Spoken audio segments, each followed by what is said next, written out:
since the time is short, there may not be time for questions. I apologize for that in advance. I want you to think about three things. Think about the world's leading taxi company and realize that it actually has no taxis, Uber. You think about the world's leading hotel company, and it has no hotels, Airbnb. And you can imagine a future where you have a world's leading bank, and it has no deposits. Our concepts of organizations are clearly being subjected to challenges. At the same time, what we did over the last 20, 30 years, we took the large mainframe computer, we shrunk it down all the way, and we put it into the pockets of people, smartphones, 3 billion of them. And then we interconnected the whole world, and the consequences of that haven't entirely played themselves out. And before that happened, we've got artificial intelligence, Internet of Things, the decentralized ledger, all sorts of amazing stuff that's around the corner. By any measure, this is fundamentally disruptive. And what my amazing panel is going to do is two things. One, give you their views on where they see these things going, and how they have gone about trying to create in their organizations a culture or a mindset to prepare for this world. So, on my left, Ken Moelis, CEO of Moelis & Company. Next to him, Andrew Acosta, President and Chairman of VTB Bank. To his left, Peter Smith, co-founder of Blockchain. Then we have there's Khalid sitting there, Khalid Al-Rumain from Economic Development Board of Bahrain. Rania Nashar, everybody should know her, from CEO of Samba. And then finally, we have Badr from Mubadala. So let me begin, first of all, by asking Ken. Ken, this world that I just described, cab company, no cabs, hotel company, no hotels, potentially banks, no deposits. Sorry, that's not a potential. We have no deposits. There you go. You don't. What kind of a world are we seeing? How do you lead in that environment? And what are you doing? What is the message that you give to your management team? Well, thank you. Look, I think it's one of those times when the world's changing so fast. I think one of the things that hasn't kept up to speed is even financial statements, let's say. So all these things you describe as assets, I tell our group, and I continue to believe this is becoming more and more true, the most significant and most valuable asset in the world is a relationship, and there's nowhere on the balance sheet for something called relationships. So in a world where you don't own your hotel assets and you don't have your deposits, what makes me think Moelis & Company has value? It's the value of the relationships. You can have technology, you can do a lot of things to improve your judgment, your experience, but everything starts with a relationship. Why did we all fly thousands of miles to come here and be together? Why didn't we just email each other? It's to develop the most significant asset you can have. And so when you say, you listed a bunch of what I call archaic assets, old tangible assets. Somehow the new economy is going to have to figure out what brand, reputation, and relationships are worth, and we're going to have to find a way to recognize those and call them assets, and get rid of what I guess accounting has been for 100 years and figure out a new way to think of things. So the balance sheet suddenly has to have an asset that today doesn't get measured, but is the most valuable thing it has, which is a relationship and brand. Correct. In fact, most assets today, I think we depreciate things according to accounting 5, 7, 10, 15 years. Name an asset you own that's worth anything after 10 years. I mean, if you were to put your iPhone 5 on your balance sheet and depreciate it after 5 years, you'd have a big write-off, because as soon as the iPhone 6 comes out, your iPhone 5 isn't worth anything. So the fact that we continue to depreciate assets at what were 1960s rates of depreciation or diminishment has got to be really looked at. And we're going to a non-asset world. And again, in my business especially, and I'll bet if everyone in this room thought about the most valuable asset they have in their business, it would be their relationship. And again, nobody in your organization can find that, none of your investors can find it, and yet you know it. And I think if we all manage around that, you'd end up with much better businesses. Andre, V2B Bank, you're leading it. You're thinking about these issues. You're in Russia. You see the world. What's the message you're giving to your leadership team? How do you think about these issues? Well, first of all, my first visit to Riyadh, I was very much impressed by both the city and by the conference, so I want to thank organizers for this marvelous event. Secondly, I'm the very right person to speak because as a private person, as an individual, I hate modern technologies. Because they're not only changing the business, the company, they're changing ourselves, our lifestyle. And I completely lost my privacy as a result of the new technologies. I'm such a supplement to this or that, but I'm not more the human being just by myself. But as a chairman of one of the largest Russian bank, I understand the importance. I understand that it's a main competitive advantage if you are, ahead of others in high technologies. And you mentioned one of the real threats to the banking sector, and that's why some of my colleagues in Russia are saying, oh, we don't want to be a bank, we would like to be a high-tech company, we would like to be Alibaba, we want to sell all the products, not only financial products, but everything else. I'm not quite sure this opinion. I think in Russia particularly, banks are leading the high-tech industry, I would say. They invested a lot of money in the new processes, they create new products, they're trying to reflect the demand of the people, and from this point of view, I think the bank will be quite competitive with the high techs. On the other hand, you mentioned the bank without deposits. I understand why it's happening, because as soon as you start to get deposits, you are under the regulations, and regulations are going to be more and more hard because of the Basel III, impose new regulations, new requirements for capital, and banking is becoming more and more expensive and less efficient. But taking deposit is vital for banks, because the banks don't bring money.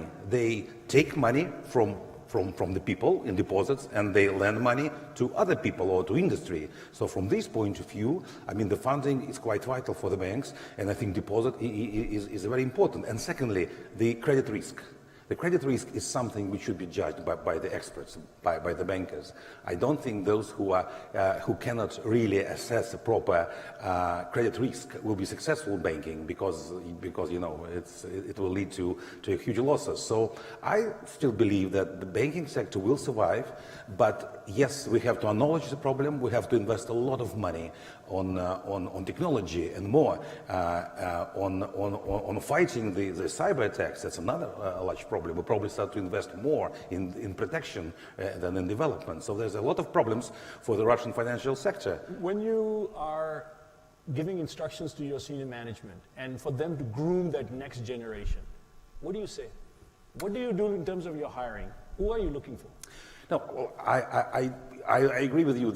Each manager, top manager, should focus on technologies. That's a number one focus for any banker today, because that's vital. I said those who have the advantage, these will survive and will have a successful success. I mean, that's very important. I'm going to switch to this side before I come back here. Rania, banking sector, deposits, regulation, oversight. How do you compete in a space like this, where the ground is shifting rapidly? At the same time, you are essentially a regulated utility, some people have called the banks. How do you strategize in that? What kind of message are you sending to your senior leadership team? Okay. Actually, what we are doing is we look into digitization and the whole world of fintechs and technology as a strategic shift for the bank. And it's not only for our strategy, it's our technology, our structure, our talent, and even the culture. Culture is very important because we have to create the culture across the board. The tone from the top is to embrace those technology and make sure that it's part of each and every business unit that we have.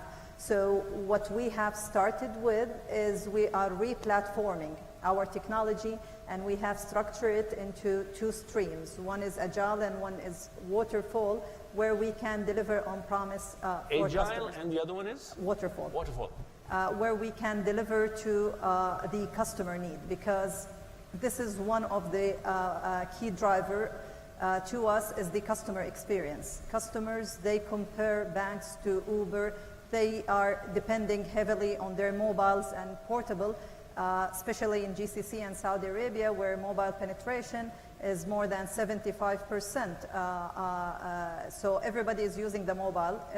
We're seeing it in the banking transaction across the board. The branch transactions still static, they're not growing, and all the growth in transactions are mainly on the mobile gadget. So we have to make sure that we are delivering in promise. We are not only depending on the BIs, the business intelligence, but also on the customer insights and the data that we gathered on our customers, not only when they interact with the bank, but also their lifestyle journey towards ensuring that we are delivering innovative products and services for them, so they will keep banking with us. Another key driver where we are looking into is the talent. Not only at staffing level, where now the majority of the staff that we are hiring are either having engineering background or digital backgrounds and digital marketing and IT backgrounds, but also we're looking towards our customers and our future customers. Because in a country like Saudi Arabia, where the majority of population is below 30, all the millennials, or 80% of the workforce in the coming few years will be millennial, who were born where there was a mobile phone and a laptop in their houses. Probably two in their pockets. Yeah, exactly. So that's why if we don't really cater for those, because they will be the revenue generator for the bank in the future. So if we are not proactively working towards achieving what they are wanting, because customer now, they want banking, but they don't want banks, or banks is not important. We have to really see what are the challenges that those customers are facing, and then we tie with either the right fintechs or to create the right platform for them where we continue to How important is the role of a regulator in this context? How important, what kind of regulator do you have to be to allow an entity like yours to both be responsible but innovative? Okay. Actually, we're privileged here in Saudi Arabia, where both CMA and SAMA, the Capital Market Authority, and the Central Bank are regulators that support innovation. So CMA, for instance, they have issued their regulation for the fintechs, and they have already licensed 2 fintechs for crowdfunding. SAMA, they have created sandboxes where banks are collaborating with fintechs, and they are doing the testing in a controlled environment. We are seeing that we're seeing some changes in the regulators' mindset, where now they are becoming more lean on the fintechs. Okay, there's no compromise on security or information security and the cyber security, but at the same time they are allowing some rules to be changed towards ensuring a better customer service, especially on the onboarding and the payment. What we have here in Saudi Arabia is very good initiative by SAMA, CMA, where we have 40 members are part of what we call Saudi Fintech. Saudi Fintech is an initiative that is trying to create awareness and ecosystem around all this financial technology. The members are SAMA, CMA, financial institutions, as well as investors and startups. So you have a supportive environment, you feel like. Khalid, Bahrain is historically probably one of the pioneers in terms of finance in the region, and then maybe lost a little of the luster, but now we see Bahrain really in this space of fintech, blockchain, distributed ledger, elbowing itself and positioning. What are you doing? And also, what's this world that we just described, where banks don't have deposits, hotels don't have, hotel companies don't have hotels, cars, taxis. What world is it? What kind of culture are you creating? What's that brand Bahrain going to look like? Sure. Well, we looked at the world and we said we see three trends happening right now. We see one trend which is happening is that, and a great example of this is Vision 2030 in the Gulf, is economies looking to transform themselves. Economies that are looking to diversify away from oil. So that's one major trend that is happening across the GCC, from an oil-dependent economy to a non-oil-dependent economy. The second trend in banking that we see is inevitable is there's pressure on margins. Studies come out that said compliance costs have raised OPEX on banks for about 60 to 70%. So there's pressure on the financial services industry.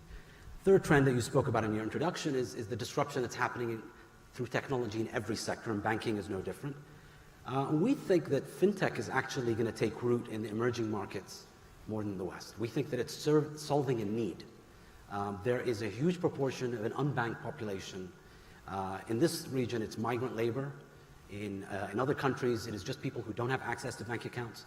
So we compile all of that. We said, there is change and transformation coming in the region, in the financial services industry.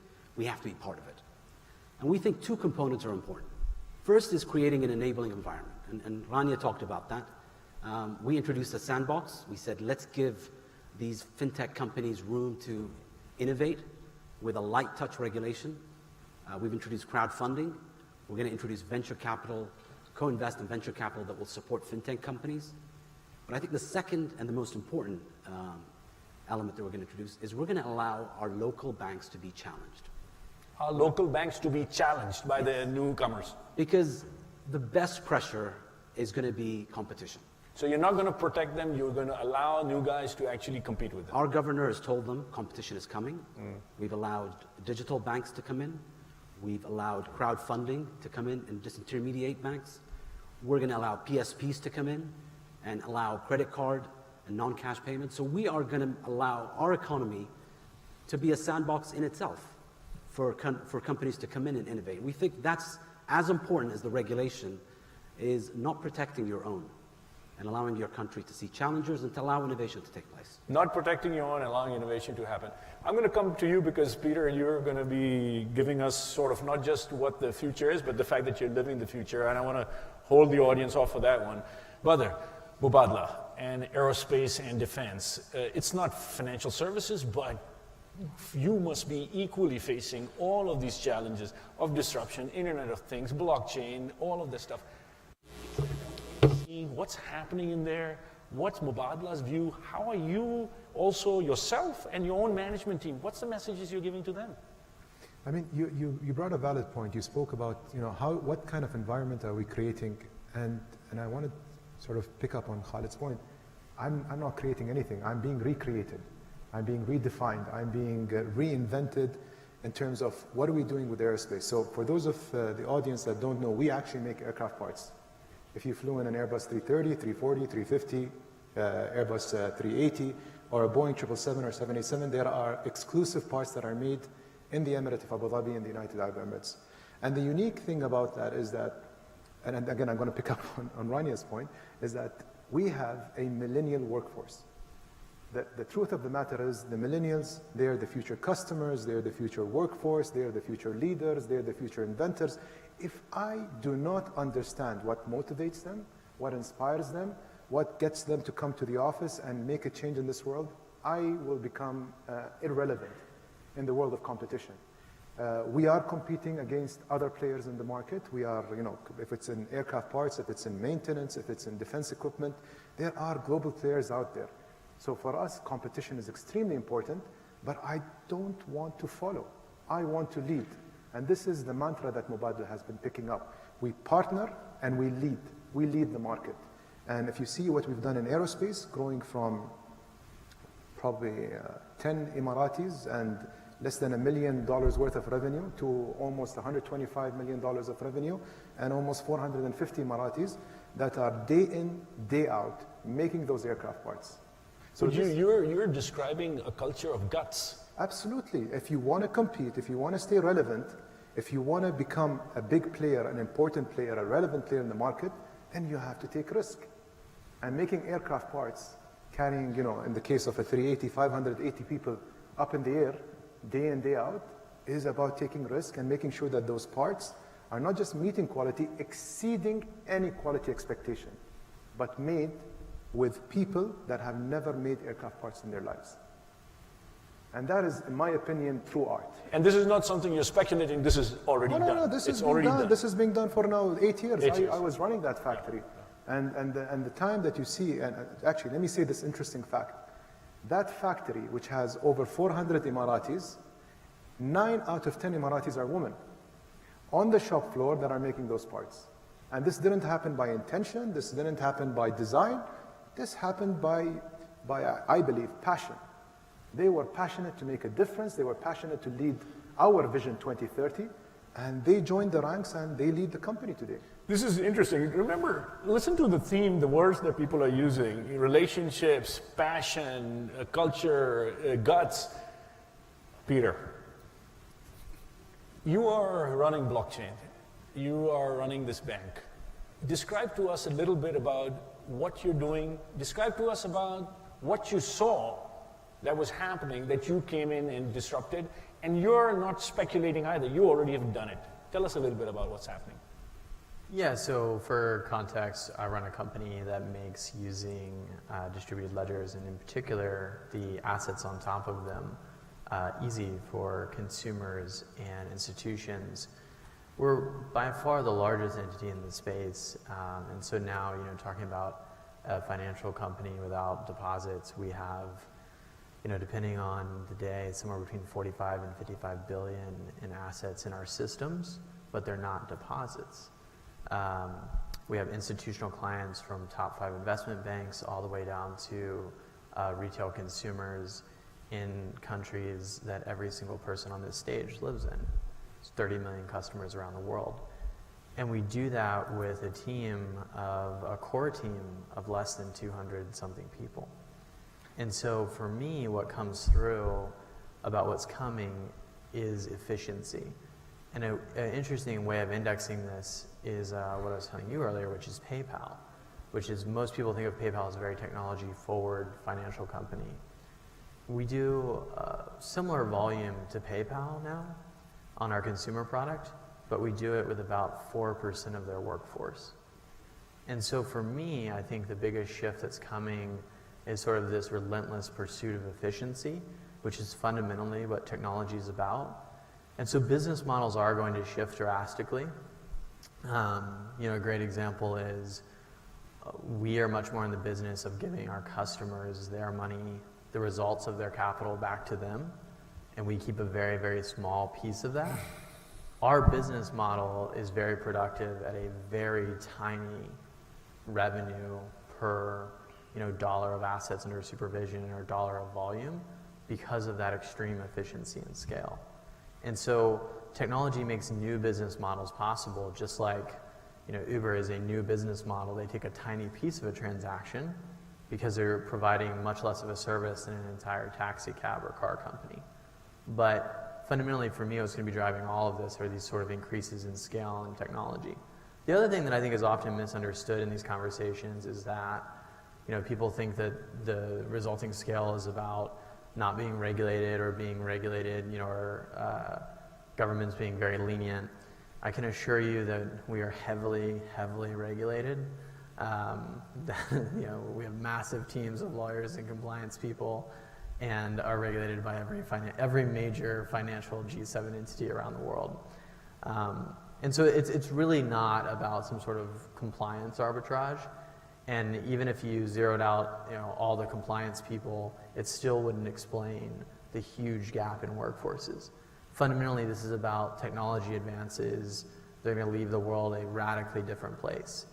And for me, the encouragement that I always give people is you can't really do things halfway.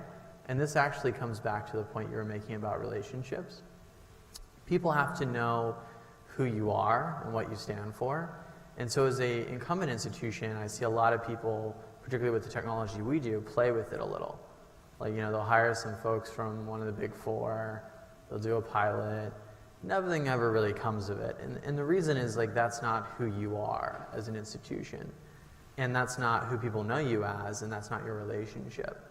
And so for a lot of these radically different technologies, I think companies have to decide, is that who you're going to be in the future? And if so, you have to really commit to it and be that and have that relationship with the customer. Or, are you just going to try to manage out what you're doing now until it's no longer possible? But it's really a big choice, and a choice that people have to be very conscious about making. Yeah, I think it's very clear in that sense, right? Which is that you have to be all in. On this kind of disruptive stuff, you can't be half in, you got to be all in, and you got to be clear about it with your customer. Can somebody indicate to me how much time we have? There's a sign up there somewhere? Close it? Well, that's the answer to that question. Enough to close. Yeah. So that was pretty efficient. I will leave you with one statement, and that is that technology without philosophy is efficiency without a purpose. If we don't have an idea of what a noble society looks like, efficiency gets us nowhere. A good society ultimately has to be our goal, and efficiency has to be our servant. Thank you very much, everybody. Thank you.